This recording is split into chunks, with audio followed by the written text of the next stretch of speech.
This is Amy, and you are on Diversity TV. This is your heritage. Discover your heritage. Before we move forward today in this episode of Discover Your Heritage, let us acknowledge that Edmonton is located on Treaty 6 of Indigenous people. And we thank our brothers and sisters for welcoming us here and letting us establish on their land that we now call home. Today on this episode, we will mostly talk about how our brothers and sisters, our Chinese brothers and sisters, or Southeastern South Asia people celebrate the Lunar New Year. I know that you are used to the dragon, the dog, the year of the cat, and this year is the year of the tiger. So for that reason, we are so glad to have around Patrick Nang, who is the Executive Director of the Edmonton Chinatown Multi-Cultural Centre. Thank you, Patrick, for joining us today. My name is Patrick. I work in the Edmonton Chinatown Multi-Cultural Centre since 2019. And it gives me a very good opportunity to meet different people and helping other people as well. And also I enjoyed this opportunity to meet different people like you and other nationalities. So yeah, it's really a very great opportunity for me to be here. Okay, definitely. Do you just remind us how long you have been living in Edmonton? Oh, I've been here since 2015. Okay. So yeah, literally, I'm still kind of like a new immigrant, I guess. I was about to say that, yes, you are a bit of new immigrant, so you are the perfect, you are the perfect guest for us today in Discover Your Heritage. Every year, Southeastern countries or some Southeastern countries celebrate the Lunar New Year. What is it all about? With the symbols that go with that, like the dragon, the dog, and this year it was the tiger. Yeah, this year, like you said, it is the year of tiger, and tiger usually is a symbol of strength and braveness. Okay. And also some Chinese kids, they like to wear hats and shoes with the tiger image. Okay. Yeah, for good luck. And the Chinese New Year or the Lunar New Year is the most celebrated festival in China and certain part of the Southeast Asia country. People will usually, before the Chinese New Year, they will clean their house, buying new things to decorate the house, including buying the new clothes for themselves. And we will make different specialty foods for the family and also for our guests. All family members will get together on the New Year's Eve for the reunion. It's kind of like the Thanksgiving dinner for the Canadians. So on the Lunar New Year's Day, parents will give the red packet money, what we call the lai si, to their children and other kids to wish them good luck. And some family, they will post the Fai Chen, which is some greeting in Chinese character that represent health, good luck, happiness, harmony, prosperity, things like that on their wall. You can also see the very famous dragon dance and lion dance being performed to celebrate the beginning of the new year. And also family will visit each other to get together and share this happy moment together. That's usually how the Asian communities celebrate the Lunar New Year. Oh, thank you so much, Patrick. I mean, while listening to you, I just felt as if we were right at the middle of all those celebrations. I was just enjoying it. Because thank you so much for getting into those details. So now you could tell our viewers, now, when you move to Edmonton, or all that time that you have been living in Edmonton, what is a place or a landmark that you like? Oh, definitely the West Edmonton Mall. Great. It is because every year before the pandemic, Okay. our organization hosts the Lunar New Year event here as the ice rink. Okay. So with different vendors, different performances, and so many visitors come to our place to visit us and to greet with us. So that's part of the reason. And the other thing is the Galaxy Lands, also inside the West Edmonton Mall, because this is where, this is where my older son to celebrate his 18 years birthday with his friends. Okay. And my younger son also like to hang out there. So we have a lot of good memories as a family together in West Edmonton Mall. And sometimes when my family, they came from Hong Kong to visit us, we also show them there for food, shopping, and entertainment. And I'm sure that they certainly like it. Yeah, it leaves us a lot of good memories there. Yes, I see. Okay, so now I'm curious. So many people know that Eastern Asian countries are people who really live like culturally.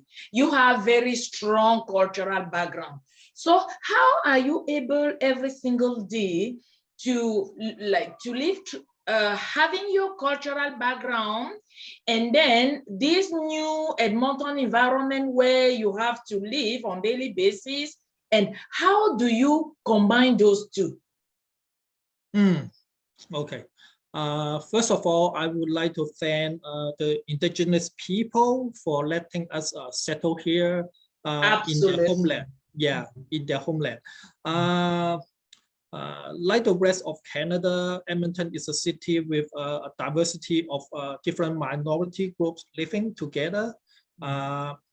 Me being a Chinese, I understand those earlier Chinese generation, when they settle here, they work so hard to make their living and also to contribute to the society. Yeah. So I think that living in a society with people from different cultural background, it is very important for us to make it a society as a whole, try not to differentiate with each other. Yes. So absolutely. The best way I think about is to do our best. Yeah, be a good citizen, and also try to step out of our comfort zone to mingle with the rest of the society. Yeah. And sometimes it's good that we also let other people know about the culture of our original countries too. So this way, yeah, we can have a better understanding of each other. Yes. So that's how I want to do, or will be continue doing in this city. Yeah, absolutely. I mean, in my culture, for example, they say that if you don't know where you are going to, at least remind yourself where you are coming from. And that coming from is that that cultural background in which we were born, we grew up, and yes. So now, if what do you think that you could share with other or with the rest of the world in terms of only one thing that you learn from Edmonton stories? If you had to share only one, what will that be? Yeah, I know, and that is tricky. Yeah, to be very honest with you, I don't really know much story here in Edmonton. Okay. But like I said, I do appreciate this country or this city to welcome people from different parts of the world to live together. Okay. So I think the most important thing is that we don't just live here and take advantage of the city. We need to contribute as well. And at least we have to be a better part of ourselves. Because very often, sometimes people will associate different feeling when they heard of different people. So I think the most important thing is we have to do our best to let people know the real side of who we are. So absolutely, yeah, I think that's the most important thing for us to do. Not only for Chinese, for other ethnic groups as well. Yeah, and you know what? We are writing those news stories. This is the reason why, yes, we thought about this show, which is Discover Your Heritage, that really allow us to take, like, to go back into Edmonton past stories, to take what can help us to move forward, join that with what we brought with us when we moved to this land, and then now write news stories for our children. Thank you so much, Patrick, for sharing that with us. So if you don't mind, I will just do a little summarize of everything that you have shared in French, because you also have French viewers. And merci beaucoup d'être sur Discover Your Heritage. Je suis aujourd'hui en compagnie de Patrick Nan. Yeah. Donc, Patrick, lui, vient de Hong Kong, qui est une partie de la Chine. Alors, nous l'avons rencontré aujourd'hui dans le cadre du Lunar New Year, entendez, nouvelle année lunaire dans la culture chinoise. Alors, Patrick est effectivement en train de partager avec nous qu'est-ce que ça veut dire d'abord la nouvelle année lunaire chez les Chinois, et puis comment est-ce qu'il la célèbre, et puis comment est-ce qu'il a pu combiner les deux cultures, sa culture à lui hongkongaise, et puis maintenant la culture, les histoires qu'il a trouvées ici à Edmonton.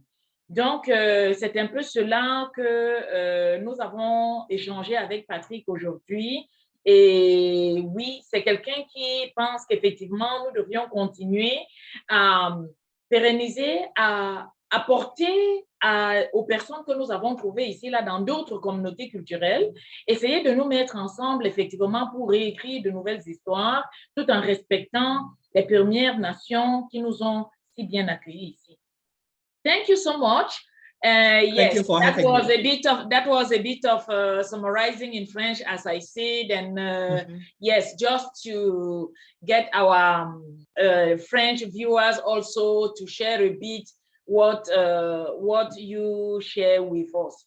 So before I let you go, Patrick, do you have anything else to add? I think differences is not a bad thing. The only thing is I think we need to respect each other no matter where we come from. And be understanding to each other. That's what the city needs the most. We should use our differences to make us stronger. You know, exactly. Instead of just getting it like separating us. Our differences should be our strength. Thank you, Patrick, for sharing your cultural journey today with all our viewers. It will certainly inspire those who will be watching it. And yes, thank you for tuning on today. Thank you for watching us today. And please be the first to get our next episode, as we want you to come to meet with us and share the uniqueness of your cultural background and the uniqueness of the way you were able to combine all those cultures and have the life that you have now and that you enjoy now in Edmonton. We are on Facebook, TikTok, LinkedIn, and our website is www.diversitymark.ca. See you next time. Thank you. Bye-bye.